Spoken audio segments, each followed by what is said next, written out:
ഓ ഒരു സംഭവം അടിപൊളി.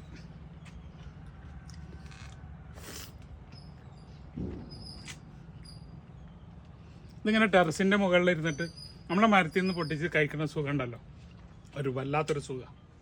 ഹലോ ഹായ്, അസ്സലാമു അലൈക്കും, ഈദ് മുബാറക്. എന്തായാലും പെരുന്നാൾ പ്രമാണിച്ച് നമ്മുടെ രത്നഗിരി അൽഫോൺസിൻ്റെ റിവ്യൂ ഒന്ന് ചെയ്യാമെന്ന് വിചാരിച്ചു. 2 മാങ്ങ പഴുത്തത് ഇവിടെ വീണ് എടുക്കുകയായിരുന്നു. അപ്പോൾ ജസ്റ്റ് വന്നപ്പോഴാണ്, ഒരു പാർട്ടി വന്നപ്പോഴാണ് കണ്ടത്. അപ്പോൾ ജസ്റ്റ് ഒന്ന് നിങ്ങളെ കാണിക്കുക, അതിൻ്റെ തൈയൊന്ന് കാണിക്കുക, മരങ്ങളൊക്കെ ഒന്ന് കാണിക്കുക എന്നുള്ള ഉദ്ദേശമാണ്. ഇതാണ് രത്നഗിരി അൽഫോൺസ.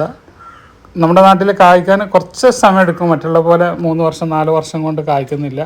അപ്പോൾ ഒരു മാങ്ങയും കൂടെ പഴുത്ത് നിൽക്കുന്നുണ്ട്. അപ്പോൾ അത് എന്ന് പറഞ്ഞാൽ ഒരു 6 വർഷം ആയതിൻ്റെ ശേഷമാണ് എനിക്കത് കായ പിടിച്ചത്. ചില സ്ഥലങ്ങളിൽ മണ്ണിൻ്റെ pH ഒക്കെ നല്ല ഒരു 8ൻ്റെ മുകളിലൊക്കെ ഉള്ള സ്ഥലങ്ങളിൽ, 7ൻ്റെ മുകളിലൊക്കെ ഉള്ള സ്ഥലങ്ങളിൽ പെട്ടെന്ന് ഫ്രൂട്ട് പിടിക്കുന്നുണ്ട്. എൻ്റെ വെള്ളത്തിൻ്റെ pH വളരെ കുറവാണ്. അത്യാവശ്യം നല്ല രീതിയിൽ കാ പിടിക്കുന്ന ഒരു ഐറ്റമാണ് നമ്മുടെ അൽഫോൺസ, രത്നഗിരി ബോംബെ അൽഫോൺസ എന്ന് പറയും. ഇതാണ്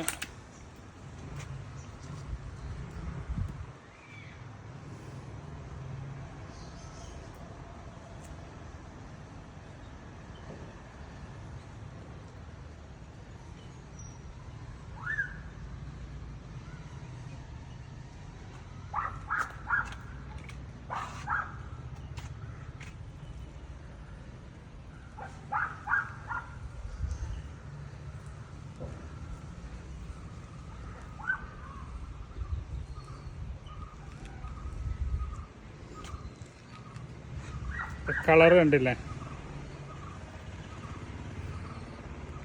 ആണ് അൽഫോൺസ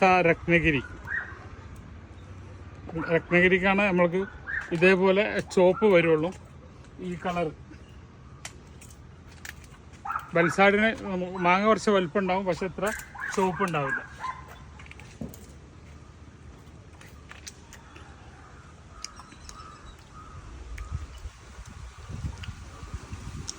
നമ്മുടെ മാങ്ങൻ്റെ പഴയ രാജാവാണ്.